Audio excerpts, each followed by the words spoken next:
প্রতিবারই আমরা ট্রাই করি ঈদে, আসলে যেহেতু বাসা যাওয়ার একটা তাড়া থাকে।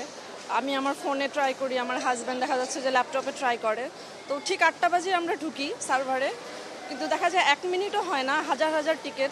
মনে করেন ঢাকা থেকে ঠাকুরগাঁও বলেন, ঢাকা থেকে পঞ্চগড়, ঢাকা থেকে দিনাজপুর, রংপুর, কোনো ট্রেনে আপনি টিকিট পাবেন না, একদম 1 মিনিটের মাথায় সব জিরো।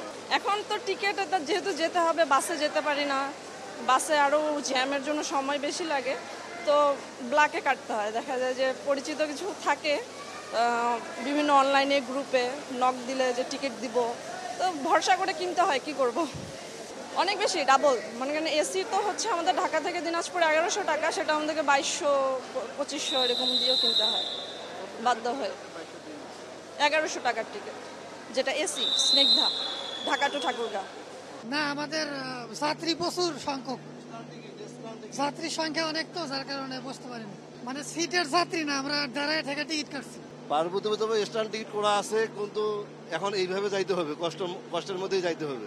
এখন তাছাড়া তো উপায় নাই, মানে এখন কোনো বিকল্প ব্যবস্থাও তো নাই। প্রত্যেকটা ট্রেনেই এইভাবে, ট্রেনের টিকিট কাটার জন্য অনেক চেষ্টা করছি, টিকিট কাটিও তো লাভ হবে না, কারণ জায়গা পর্যন্ত যাইতে পাবো না, যে পরিমাণ ভিতরে জ্যাম।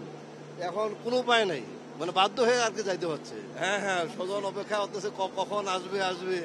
রাস্তা মোটামুটি ফাঁকা ছিল, কিন্তু ট্রেনে এসে বুঝতে পারতেছি যে আসলে সিচুয়েশনটা কিরকম। এই জার্নিটাকে একদম মাটি, বিশ্বাস করেন। টিকিট কাটছি, তারপর আমি সিট পাইতেছি না, ভিতরে যে ঢুকবো এরকম সিচুয়েশন নেই। হয়তো বা তাই ট্রেন যখন রানিং হবে হয়তো বা বুঝতে পারবো আসলে সেখানে পাবো কিনা সিট, তাছাড়া কোনো অপশন। এখানে দেখেন পেছন দিকে একদম অবস্থা খারাপ, মানে ঢুকতে পারতেছি না এরকম। জি একই অবস্থা, সেম টিকিট কাটছি, কিন্তু কিছু করার নাই। এখন ভিতরে যে এই জায়গায় দাঁড়াইছি এটাই বেশি, ওই সাইডে আরো 3-4টা জায়গায় গেছি, ঢোকার কোনো প্লেস নাই।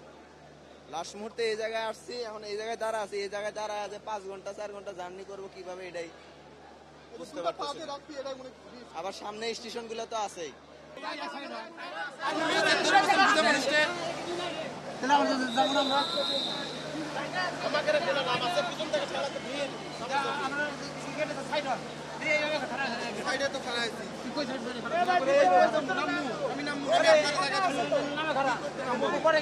আমি যদি ভিতরে ঢুকতে পারলাম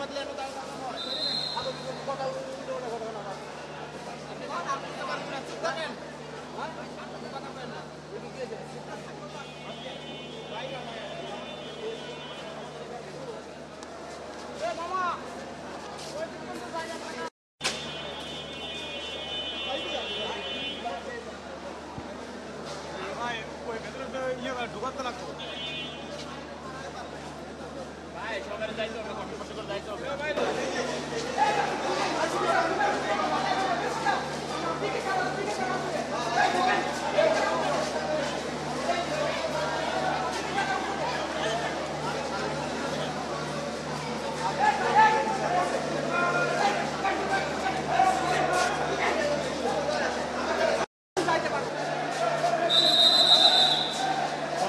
ধরেন, হাতে ধরেন।